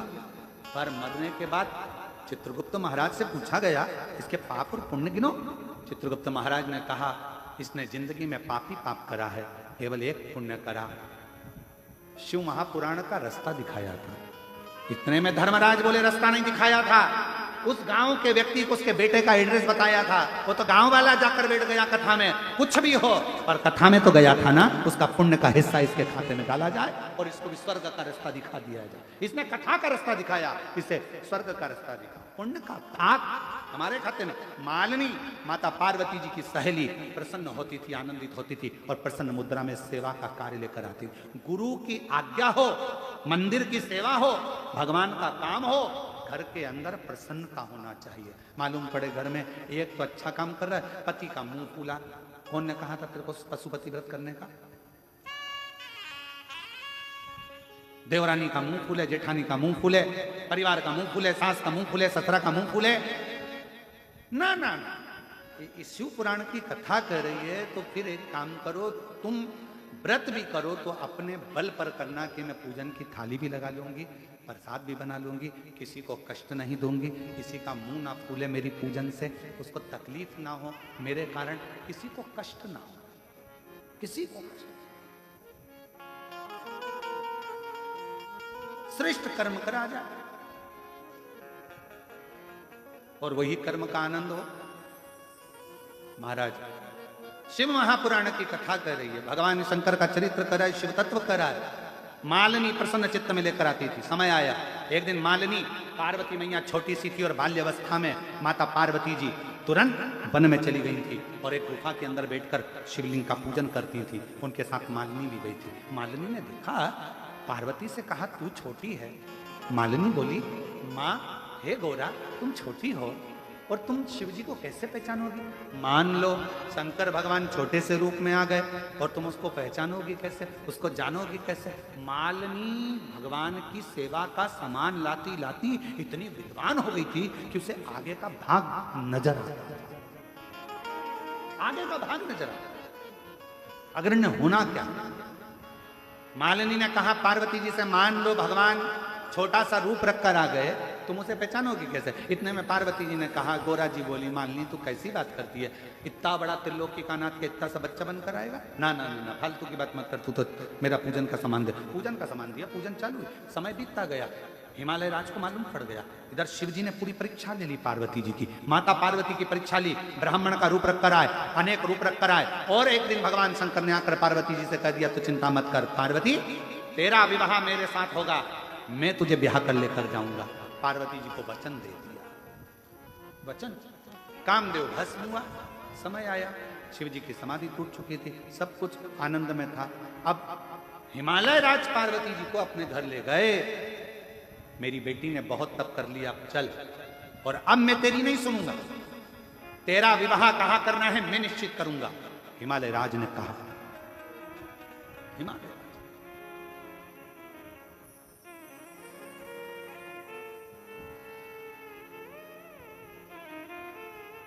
हिमालय राज ने कहा, अब तेरा विवाह कहां करूंगा, मैं याद नहीं करूंगा, मुझे करना। महाराज हिमालय राज जैसे ही बोले, पार्वती जी घबरा गई। पिताजी, शिवजी मुझसे विवाह करेंगे, उन्होंने वचन दिया। पार्वती मौन हो जाओ, विवाह किससे करना है अब मैं निश्चित करूंगा। पूरे नगर में डोंडी पिटवा दो, पूरे देवताओं के यहां पत्र भिजवाओ, पार्वती का स्वयंवर है।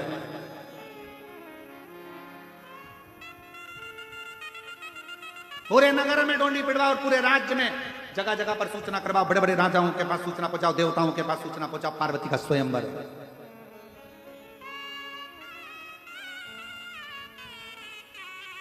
सब देवता है, सब देवता है।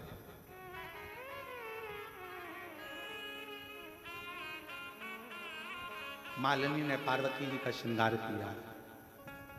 पार्वती जी बोली, तुझे मालूम है मालिनी, मेरे पिताजी ने देश देश के राजा और देवताओं को बुलाया है।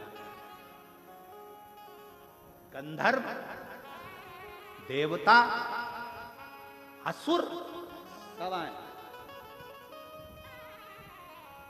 तारकासुर भी आया था। जैसे मां जानकी जी के स्वयंवर में लंकापति रावण भी आया था, तारकासुर भी आया।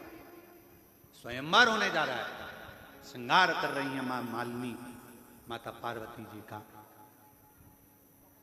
और ऐसी पहनूं चूड़ी जो कबहू न टूटे, प्रीत का धागा कबहू न छूटे, अटल सुहाग की बिंदिया लगा दो, अटल सुहाग की बिंदिया लगा दो, और मुझे भोले बाबा की दुल्हन बना दो, मुझे भोले बाबा की दुल्हन बना दो।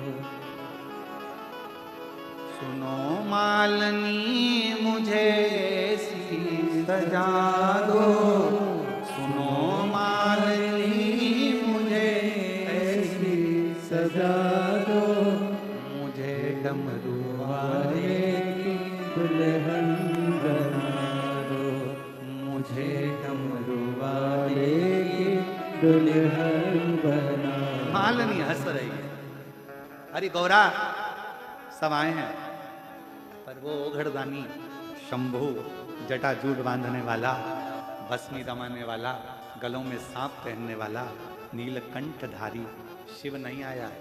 मैं पूरी सभा ढूंढ कर आई हूं, पूरी सभा। ये प्रसंग लिंग पुराण का 109 अध्याय और पृष्ठ संख्या 538 में से सुनाया जा रहा है। अगर किसी को संशय हो तो उसमें पढ़ सकते। लिंग पुराण का 109 नंबर का अध्याय और पृष्ठ संख्या 538 से यह प्रसंग लिया गया। लिंग पुराण।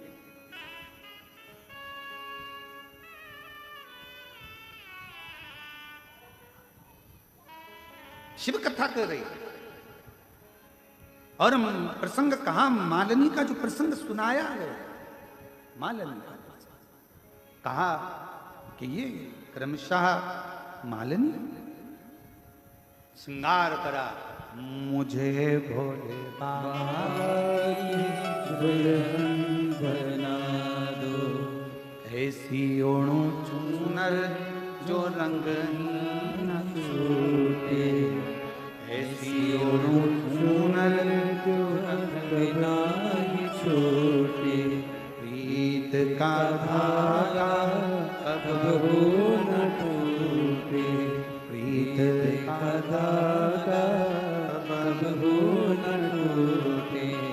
भोले को बुला के मेरी डोली सजवारो, भोले को बुला के मेरी डोली उठवारो, मुझे डमरू वाले की दुल्हन बना दो, और मुझे डमरू वाले की दुल्हन बना दो। मुझे सजाओ।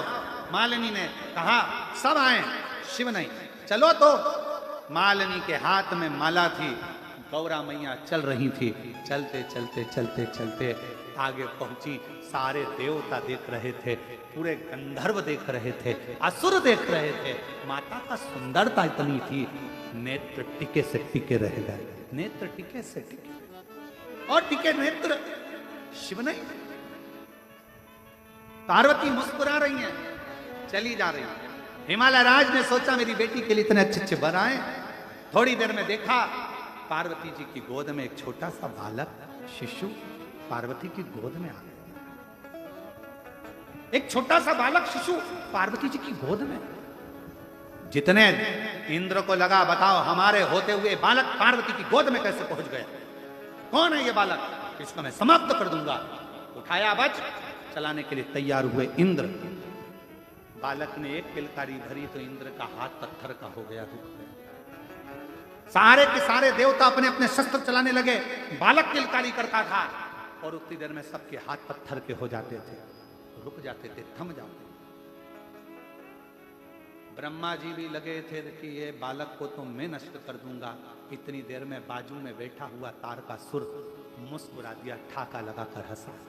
जो तारका हंसा, ब्रह्मा जी ने कहा तू असुर होकर राक्षस होकर हंस रहा है।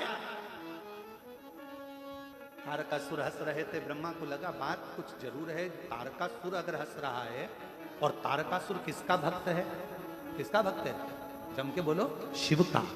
तारकासुर ने मांगा ही ऐसा था कि मैं मरूं तो शिव जी के पुत्र के द्वारा मरूं। भला चाहता था शंकर का। तारकासुर सबका द्रोही पर शिव का नहीं मांगा। तारकासुर हंस रहा है, ब्रह्मा जी को लगा जरूर कोई बात है। जैसे ही तारकासुर हंसा, हंसते से ब्रह्मा जी ने पूछ लिया, तारका हमेशा दुनिया को मार्ग मैं बताता हूं, पर आज तुझसे पूछना चाहता हूं, तू बता तू क्यों हंसा है। तारकासुर ने कहा, अरे ब्रह्मा जी तुम हजारों मुख कर लो तो भी नहीं पहचान पाओगे कि पार्वती जी की गोद में शिव जी विराजमान है। तुम हजारों मुख कर लो ब्रह्मा तो नहीं पहचान सकते कि पार्वती की गोद में कौन है। वो देवाधिदेव महादेव शंकर है। किसी का शस्त्र नहीं चलेगा, चलेगा तो शंकर का डमरू बजेगा और कुछ भी नहीं चलेगा। बस ब्रह्मा जी ने सुना, भगवान विष्णु से कहा क्षमा मांगिए। भगवान नारायण ने स्तुति करना प्रारंभ करी, ब्रह्मा ने स्तुति करना प्रारंभ करी, देवताओं ने स्तुति करना प्रारंभ करी। जय जयकार करा, हर हर महादेव, जो जय जयकार करा। शिव जी महाराज उसी समय बच्चे के रूप को त्याग कर अपने असली स्वरूप में आ गए। पार्वती जी ने मालिनी से माला ली। मालिनी से कहा, मालिनी एक बार तूने कहा था कि भगवान अगर बच्चे का रूप रखकर आ गए तो तू पहचानेगी कैसे। मैं पहचान नहीं पाई मालिनी, पर तू जब चली थी तब तू हंस रही थी। मैं समझ गई थी कि शिव जरूर आएंगे। और तू कैसे जान गई थी मालिनी? मालिनी कहती है, मैं नहीं जानती, मुझे तो तू सेवा बताती थी ना गोरा, सामान ला दो, गुनगुनाती जाती थी शिव का नाम लेकर। मुझे क्या मालूम कि तुझसे ज्यादा बाबा ने मुझे चक्षु दे दिए थे, केवल सेवा करने वालों, सेवा करने वालों चक्षु शिव ने दे दिए। देवताओं ने स्तुति करी। पार्वती जी ने माला शिव जी के चरणों में समर्पित करी। विवाह की तारीख निकलने लगी, पत्रिका छप गई, लगन पत्रिका आ गई, तब जाकर भगवान का विवाह जिस तिथि पर होना था उसी पर हुआ। पर स्वयंवर में से भगवान शंकर ने पार्वती को वरण कर सेवा में वरण। हम कैसे पहचानेंगे शिव को? देवदास नहीं पहचाना भगवान शंकर को, ये नगरी मेरी है, ये नगरी मेरी है। शंकर भगवान ने लीला रच दी, सबको भेजा, जाओ संभालो। उपद्रव मचाओ। सब जाते शिव की समाधि में, शंकर की रज में, विश्वनाथ की धरा पर, गंगा के जल पर भगवान की अविरल भक्ति में डूब जाते। शिव जी ने देखा ऐसे काम नहीं चलेगा, तो शंकर स्वयं अपने कुक्कुट नाम के एक गण को भेज दिए, जिस गण ने वहां पर जाकर शिव नाम की अलग लगाना प्रारंभ करी, चिल्लाना प्रारंभ करा और एक शिवलिंग का निर्माण करा, जिसका नाम कुक्कड़ेश्वर महादेव आज भी काशी में विराज रहे हैं।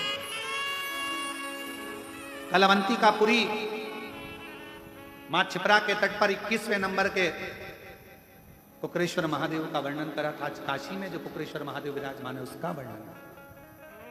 शिव शिव है, उनको समझना बहुत। कितने जन्म ले लोगे, शंकर भगवान को समझ नहीं पाओगे। और फिर कहूं, ये कुबरेश्वर बाबा की धरा को दुनिया में समझने वाले बहुत कम होंगे।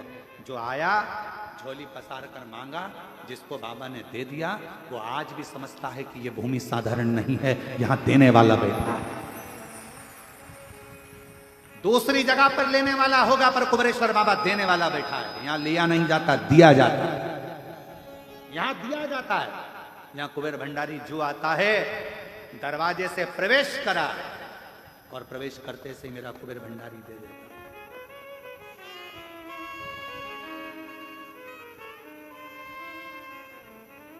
दे दे। शिव शिव है, ओघड़दानी ओघड़दानी, वो सहज नहीं, सरल नहीं।